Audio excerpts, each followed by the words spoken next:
गांव वाले क्षेत्र के लिए करना है, जहां पे हमने अपनी जिंदगी देखी है, बचपन देखा है, लोगों को देखा है, अभी भी देखते हैं कितने परेशान हैं।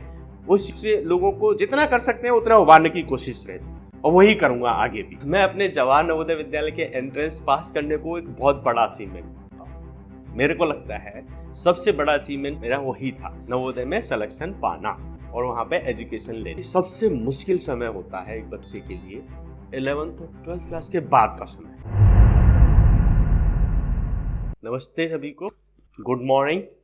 मैं डॉक्टर मुकेश बघेल, नवजात शिशु एवं बाल रोग विशेषज्ञ, आगरा से, जवाहर नवोदय विद्यालय आगरा से, जहाँ पे मैंने 1993 में ज्वाइन किया था और 2000 में पास किया है। आगरा के फतेहाबाद क्षेत्र में बेस्ड हूँ और एक 100 बेडेड हॉस्पिटल रन कर रहे हैं, जो कि रूरल क्षेत्र में कार्य होगा, जिसका पूरी तरह से रूरल हेल्थ के लिए डेडिकेटेड होगा। सब में उसमें पीडियाट्रिक्स यानी कि बच्चों के लिए और बड़ों के लिए, सबके लिए सारी सुविधाएं होंगी। एक्चुअली जवाहर नवोदय विद्यालय आगरा में मेरे बड़े भैया पहले से पढ़ रहे थे, उन्हीं के थ्रू पता चला। उन्होंने ही बोला कि बेहतर होगा कि ये ठीक है पढ़ने में, तो इसका एक फॉर्म डलवा दिया जाए नवोदय विद्यालय के लिए और हो जाएगा सिलेक्शन, तो अच्छा रहेगा, अदरवाइज प्रॉब्लम बहुत जाता है। हमारा गांव है वो आगरा क्षेत्र से 60 किलोमीटर दूर पड़ता है, जहाँ पे उस समय तो कुछ सुविधाएं थी ही नहीं।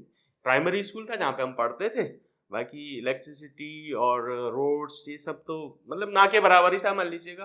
My father and mother they are both are बस एजुकेटेड है, ये कह सकते हैं। उनका सपना ये था कि हमारे बच्चे ना कुछ अच्छा करें। अच्छे में दे डजंट नो कि ऐसा होगा, डॉक्टर बन जाएंगे, इंजीनियर बन जाएंगे, कुछ बन जाएंगे, ऐसा नहीं पता था उनको। उनका यही था कि कुछ अच्छा करें। सो अर्ली लाइफ तो बहुत ही मुश्किल रहा, लेकिन पेरेंट्स ने हमेशा ये कहा कि हमारा जो भी रहा कोई बात नहीं, बच्चों का नहीं रहना चाहिए। नवोदय की वेटिंग लिस्ट में सिलेक्शन था हमारा। तो पहले 1-2 महीने तो कुछ समझ ही नहीं आया और अच्छा भी नहीं लगा, थोड़ा सा परेशानी वाला लगा कि ये कर क्या रहे हैं।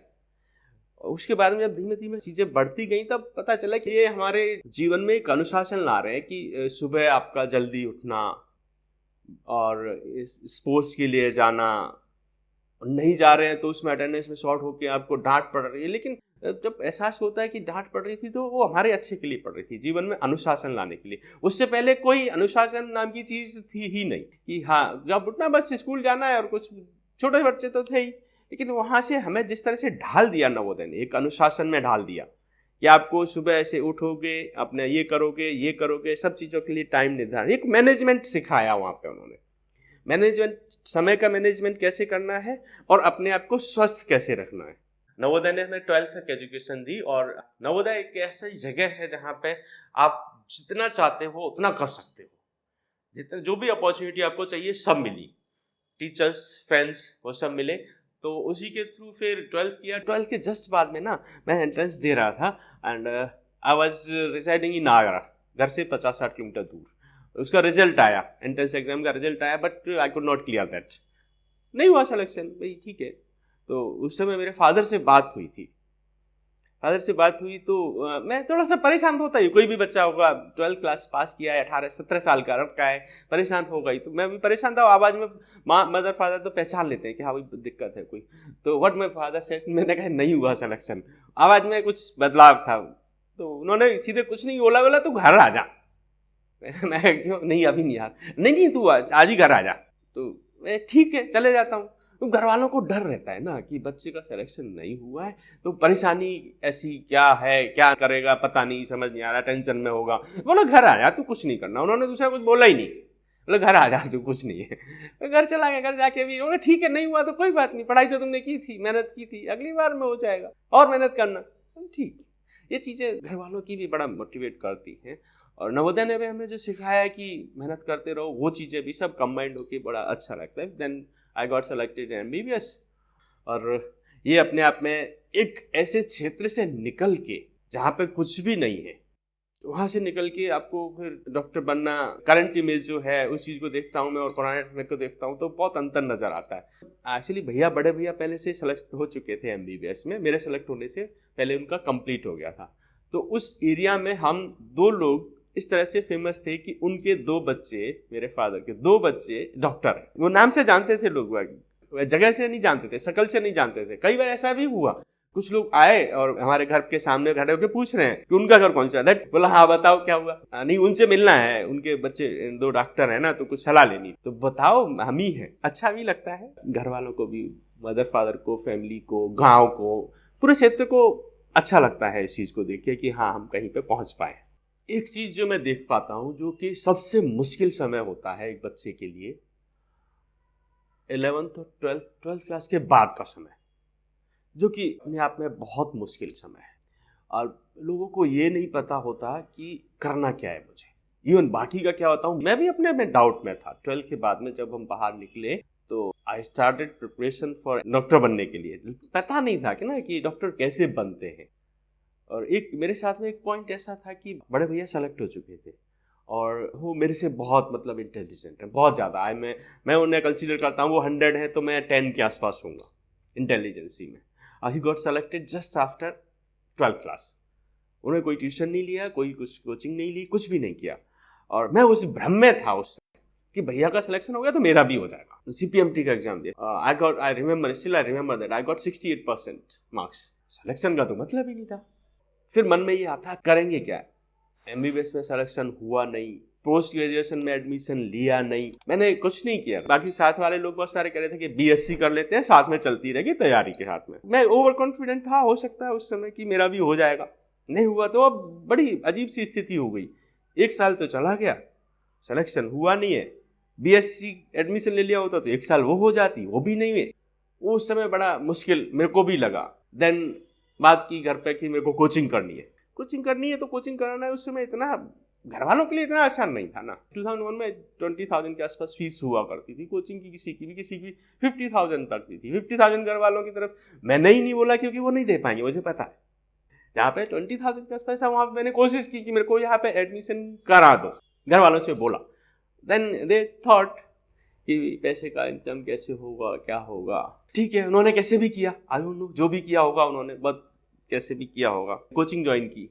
कोचिंग ज्वाइन करने के बाद में भी अजीब से डिप्रेशन आते हैं बच्चों को, मुझे भी आते थे कि क्या होगा, नहीं हुआ सिलेक्शन तो क्या होगा। ये माइंड में एक हमेशा आता है, बड़ा मुश्किल काम होता है। और वहाँ पे भी ऐसा नहीं है फ्री में कहीं नहीं रह सकते, कोचिंग है, फिर रहने का खर्चा है, खाने का खर्चा है, सब चीज़ें तो होती ही है। और ये एक रूरल बैकग्राउंड से जहाँ पे घर वालों की, किसी भी फैमिली की इनकम पर मंथ की 3-4 हज़ार रुपये हो जाए तो हो जाए। किसानों का क्या एक बार में होता है भाई, एक बार इस सीजन में आ गया, एक बार उस सीजन में आ गया, बारिश हो गई, कुछ नुकसान हो गया तो नहीं आया तो कर्जे में आदमी। जो कि हमारी मैक्सिमम पॉपुलेशन नवोदय का 90% बच्चा है जो कि गाँव से है। और अकेला नवोदय नहीं, बाकी भी देश में बहुत सारे लोग हैं जो कि उससे गाँव से। नवोदय वालों को एक अच्छी एजुकेशन मिल गई इसलिए वो अलग हो गए, बाकी लोगों से छट गए, क्योंकि उनका ब्रेन कह लो कुछ अलग होगा, या उसके बाद में एनवायरनमेंट अच्छा मिला, टीचर्स अच्छे मिले, कलीग्स अच्छे मिले, दोस्त अच्छे मिले, उनके थ्रू वो आगे बढ़े। बड़े भैया का मोटिवेशन बहुत ज़्यादा रहा। उस समय तक वो डॉक्टर बन चुके थे।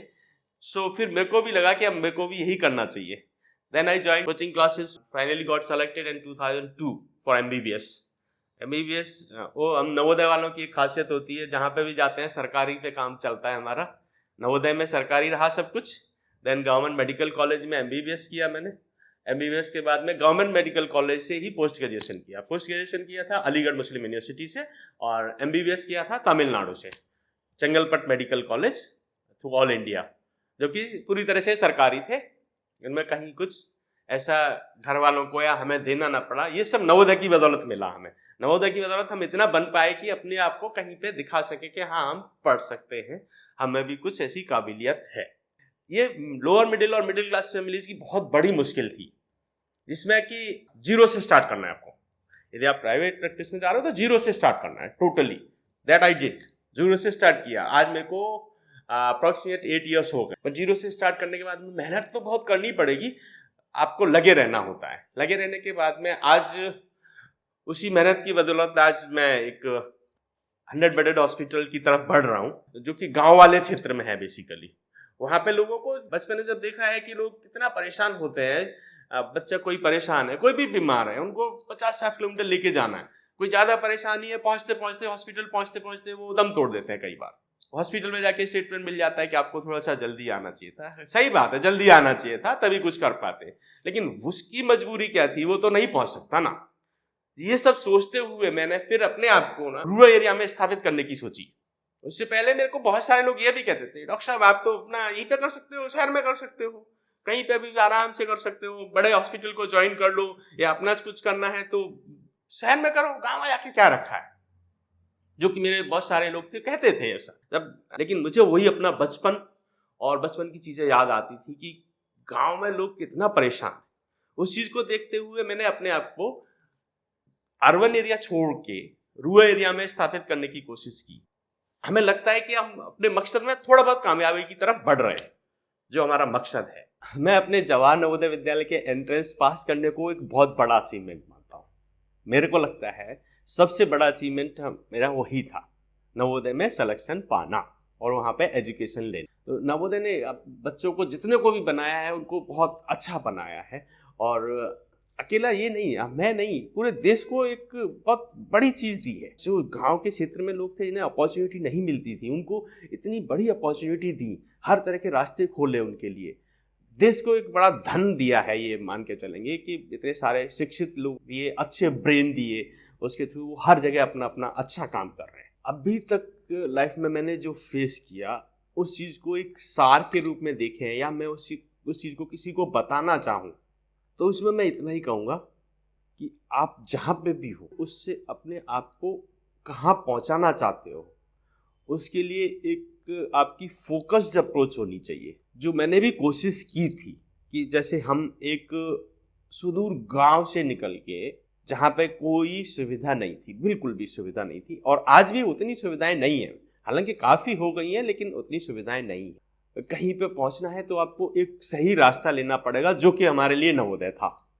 बाकी जो भी बच्चे हैं नवोदय के हैं उनको तो नवोदय है, बाकी लोगों को अपना चुनना पड़ेगा।